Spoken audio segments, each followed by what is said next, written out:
सांस आ रही है, सांस जा रही है, और सांसों पे हवा के झोंके के साथ साथ नमः चढ़ा है और शिवाय उतर गया।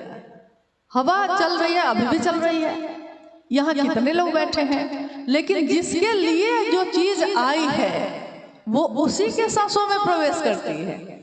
तो आज तक शिव का प्राण मंत्र है नमः शिवाय, आज तक किसी इंसान के शरीर में सांसों के माध्यम से वो नहीं उतरा, लेकिन उस दिन ऐसा हुआ और उनकी सांसों ने सुना। साहब कहते हैं कि कान सुनते हैं, लेकिन मेरी सांसों ने सुना कि नमः आया है और शिवाय उतर गया है। यानी विधि, विधि के साथ ये मंत्र का जप करना है। विधि क्या होगी? सांसों पे होगी। यानी शिव के शिष्यों के लिए सबसे सुंदर विधि है मंत्र जप का, प्रणाम करने का सांसों पे, अजपा जप।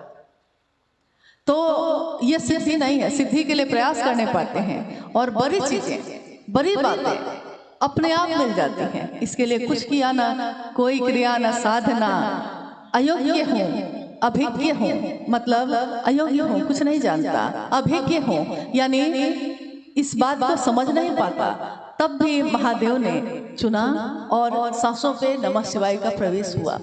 बाद में उनके जीवन में काफी घटनाएं हुई। उन सारी घटनाओं ने उनको समझाया सचमुच में कि शिव की दया ना हो तो कुछ भी नहीं हो सकता। इसलिए पहला सूत्र उन्होंने सबसे पहले दया का ही लिखा, दूसरा सूत्र आकाशवाणी हुई उसको बनाया, तीसरा सूत्र नमः शिवाय मंत्र को से प्रणाम करने को बनाया, लेकिन पहला सूत्र दया मांगना ही बनाया। क्योंकि उन्होंने कहा कि जब मैं हार गया, श्रांत और क्लांत हो गया, निराश हो गया, पूरी तरह ये समझ गया कि कहीं कुछ भी नहीं है, और तब महादेव ने दिया है, तो महादेव की दया के सिवा यहाँ कुछ भी करने जैसा नहीं है। शिव गुरु शिष्य को शिव बनाते हैं, तो शिष्या को क्या बनाते हैं? सुधीर गुरु भाई मऊ। शिष्य को शिव बनाते हैं तो शिष्या को क्या बनाते हैं? जी। अरे भाई, शिष्य तो शिष्य होता है।